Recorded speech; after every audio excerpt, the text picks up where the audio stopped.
Part of the answer to the question of whether I always wanted to be a scientist is a tension that existed between two components of my work, one the basic and one the applied.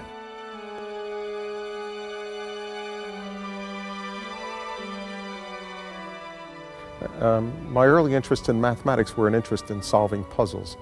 And mathematicians spend their lives solving puzzles.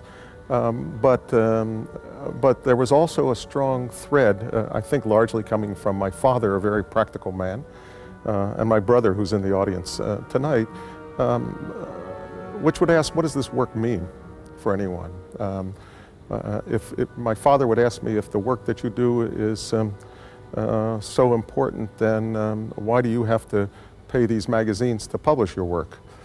And so the tension between trying to relate the basic to the applied is something that's gone back and forth in my work and has driven my career.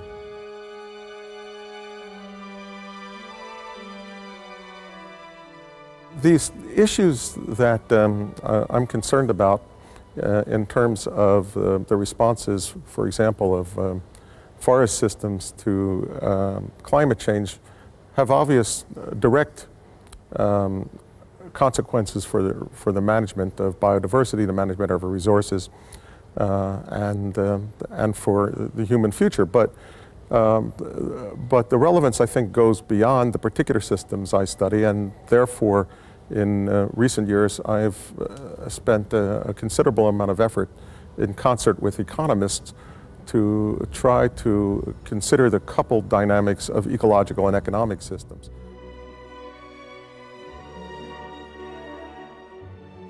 Although I could equally give you an example of the dynamics of a school of fish or a swarm of insects, all of these are problems we've worked on.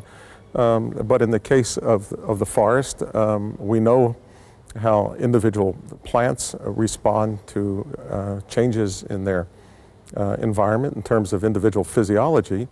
But when these plants are put together in whole communities in which they interact with each other through competition, for resources, through shading each other, and if we know that there's how climate change will affect an individual tree, what can we say about how climate change will affect the distribution of different species of trees along environmental gradients?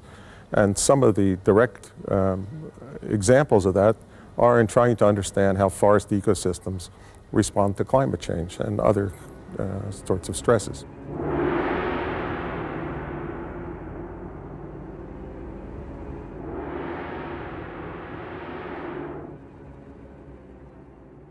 Well, my inspirations come from many places.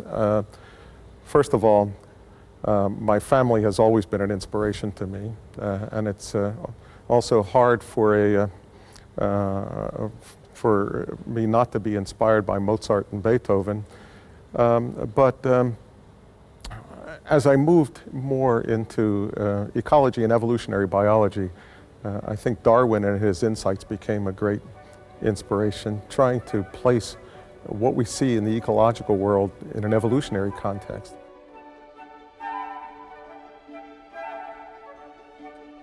The question of what sorts of advice to give to young scientists and to choosing a career is indeed one I have to confront all the time, because a large part of my job is mentoring. I'm mentoring graduate students, mentoring postdoctoral students, mentoring undergraduates. And often I'll have a student who comes to me and says, please give me a problem I can work on, and I say, I can't do that. You won't do well if I give you a problem. You have to find your own problem. So the advice that I give to young scientists is be passionate about something. Find something that you really want to know the answer to. Don't worry so much about the methods, you'll learn those, but take possession of a problem, make it your own. Not to worry about whether there's a job for them at the end, because if they worry about that at the beginning, there won't be one, but if they wait and just do good work, they'll find their place.